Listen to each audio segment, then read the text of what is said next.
Hello everyone, welcome back to Pritha's cooking house. আজকের এপিসোডে আপনাদের সঙ্গে শেয়ার করব ছোট মাছের চচ্চড়ির রেসিপি। আমুদি মাছ এই শীতকালে কিন্তু বাজারে খুবই দেখা যায়।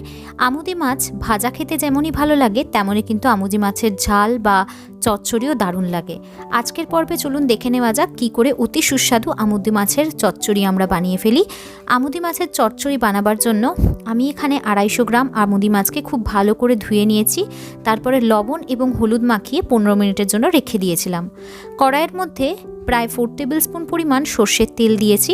তেলটা যখন ভালোভাবে গরম হয়ে গেছে, তখন তেলের মধ্যে আগে থেকে লবণ এবং হলুদ মাখিয়ে রাখা আমুদি মাছগুলো আমরা দিয়ে দেব এবং খুব ভালো করে কড়কড়া করে উল্টে পাল্টে আমাদের মাছগুলোকে ফ্রাই করে নিতে হবে।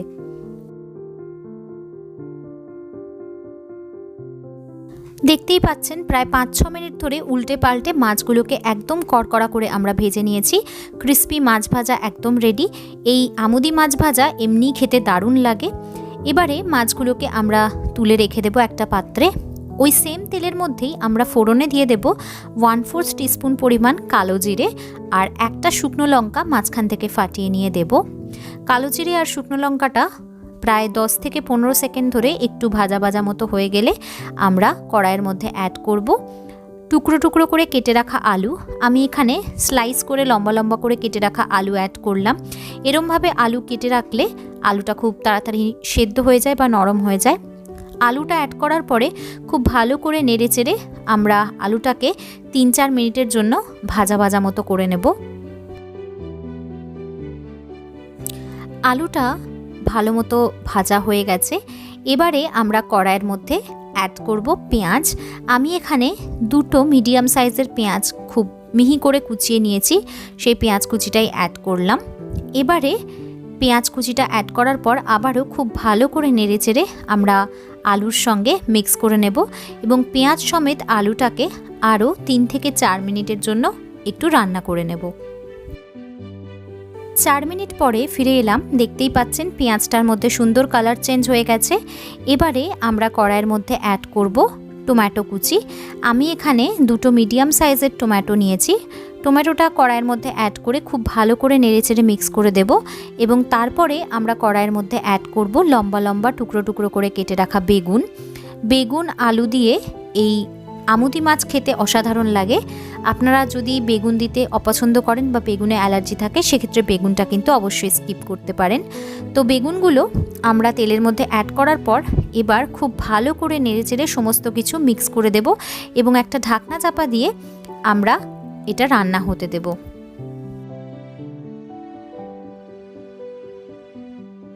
4 থেকে 5 মিনিট পরে ফিরে এলাম। দেখতেই পাচ্ছি ঢাকনাটা খুলে নিয়ে বেগুনটা কিন্তু মোটামুটি 40% মতো নরম হয়েছে। এবার আবারও হালকা হাতে সমস্ত কিছু একটু ভালো করে নেড়েচেড়ে নেব। তারপর আমরা কড়াইয়ের মধ্যে অ্যাড করব কাঁচা লঙ্কা। আমি এখানে 3টে কাঁচা লঙ্কাকে মাঝখান থেকে চিড়ে নিয়ে অ্যাড করছি। ঝাল আপনারা কতটা খাবেন সেটা কিন্তু সম্পূর্ণ নির্ভর করছে আপনারা কতটা ঝাল খেতে পারবেন তার উপরে। এবারে কাঁচা লঙ্কাটা দেওয়ার পরে আবারও একটু নেড়েচেড়ে দিলাম। এবার আমি অ্যাড করব স্বাদ অনুসারে লবণ। এই রান্নাতে চিনির ব্যবহার না করলেও হয়, আমি চিনি দিচ্ছি না। তবে আপনারা যদি চিনি দিতে পছন্দ করেন তাহলে স্বাদ অনুসারে অল্প একটুখানি চিনি কিন্তু অবশ্যই ব্যবহার করতে পারেন। লবণটা দিয়ে আবারও খুব ভালো করে আমরা একটু নেড়েচেড়ে নেব সমস্ত কিছু। তারপরে ঢাকনা চাপা দিয়ে আরও 5 মিনিটের জন্য রান্নাটা হতে দেব। 5 মিনিট পরে ফিরে এলাম। বেগুন কিন্তু এখন মোটামুটি 70% মতো নরম হয়ে গেছে। এবারে কড়াইয়ের মধ্যে আমরা অ্যাড করব কাশ্মীরি লাল লঙ্কার গুঁড়ো, যাতে সুন্দর একটা কালার হয় সেই জন্য প্রায় 1 টেবিল স্পুন পরিমাণ কাশ্মীরি লাল লঙ্কার গুঁড়ো আমরা অ্যাড করলাম। এবারে আমরা কড়াইয়ের মধ্যে অ্যাড করব 1/4 টিস্পুন পরিমাণ নর্মাল রেড চিলি পাউডার বা লাল লঙ্কার গুঁড়ো, যাতে ঝাল হয়। আবারও বলছি, যেহেতু কাঁচা লঙ্কাও ব্যবহার করেছি তাই লঙ্কার গুঁড়োটা আপনারা অবশ্যই ঝাল কতটা খেতে পছন্দ করবেন সেই অনুসারে অ্যাড করবেন। তো 2 রকম লঙ্কার গুঁড়ো অ্যাড করার পর আবারও খুব ভালো করে নেড়েচেড়ে আমাদের সমস্ত কিছু মিক্স করে নিতে হবে। এবারে আমরা কড়াইয়ের মধ্যে অ্যাড করব জিরে গুঁড়ো আমি এখানে প্রায় 1 টেবিল স্পুন পরিমাণ জিরে গুঁড়ো ব্যবহার করছি। মাছের রান্নাতে ধনে গুঁড়ো ব্যবহার করলে অতটা স্বাদ লাগে না, তাই আমি ধনে গুঁড়ো স্কিপ করি। জিরে গুঁড়ো দিলে কিন্তু এই চচ্চড়িতে দারুণ সুন্দর একটা স্বাদ আসে। তো 1 টেবিল স্পুন মতো জিরে গুঁড়ো দিয়ে আমি খুব ভালো করে নেড়েচেড়ে মশলাটাকে একটু কষিয়ে নেব। যদি আপনাদের মনে হয় যে মশলাটা পুড়ে যেতে পারে বা তলা থেকে লেগে ধরতে পারে, তাহলে সামান্য পরিমাণ একটু জলের ছিটা দিয়ে কিন্তু আপনারা মশলাটা কষিয়ে নিতে পারেন। বেশি জল একেবারেই দেবেন না, জাস্ট হাতে করে সামান্য একটু আমি যেভাবে জলের ছিটা দিলাম সেইভাবে জলের ছিটা দিয়ে দিয়ে আপনারা মশলাটাকে ভালো করে সমস্ত কিছুর সঙ্গে কষিয়ে নিতে পারেন। 2 থেকে 3 মিনিট ধরে মশলাটা খুব ভালোভাবে কষিয়ে নেওয়ার পরে এবারে আমরা অ্যাড করছি ধনেপাতা কুচি। আমি প্রথমেই অ্যাড করলাম প্রায় 2 টেবিল স্পুন পরিমাণ ধনেপাতা কুচি। ধনেপাতা কুচিটা অ্যাড করে আবারও খুব ভালো করে হালকা হাতে নাড়াচাড়া করে দিতে হবে এবং আরও 1.5 থেকে 2 মিনিটের জন্য আমাদের সমস্ত কিছু খুব ভালো করে কষিয়ে নিতে হবে। আরও 2 থেকে 3 মিনিট পর ফিরে এলাম। দেখতেই পাচ্ছেন সমস্ত কিছু কিন্তু ভালোভাবে কষে গেছে। আলু বেগুনও একদম পুরোপুরি নরম হয়ে গেছে বা প্রপারলি কুকড হয়েছে। এবারে আগে থেকে ক্রিস্পি করে ভেজে রাখা আমুদি মাছগুলো আমরা কড়াইয়ের মধ্যে অ্যাড করে দেব এবং মাছগুলো কড়াইতে অ্যাড করার পর আবারও খুব ভালো করে নেড়েচেড়ে সমস্ত কিছুর সঙ্গে মাছগুলোকে মিশিয়ে দিতে হবে এবং 2 থেকে 3 মিনিটের জন্য রান্নাটা করে নিতে হবে। 3 মিনিট পর ফিরে এলাম। আমাদের আলু বেগুন দিয়ে আমুদি মাছের চচ্চড়ি কিন্তু একেবারে প্রায় রেডি।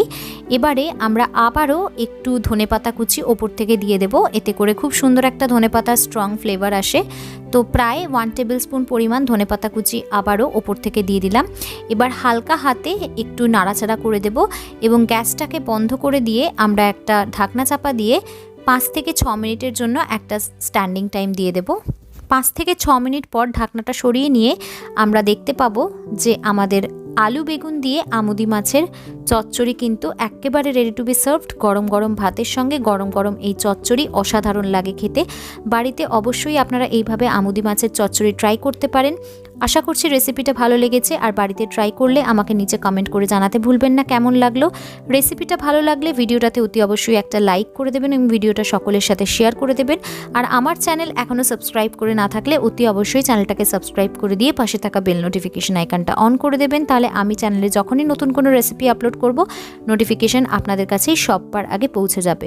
খুব শিগগির হাজির হব পরবর্তী এপিসোডে নতুন কোনো একটা রেসিপি নিয়ে। টিল দেন আপনারা সকলে ভালো থাকবেন, সুস্থ থাকবেন এবং সকলকে ভালো রাখবেন। Bye bye.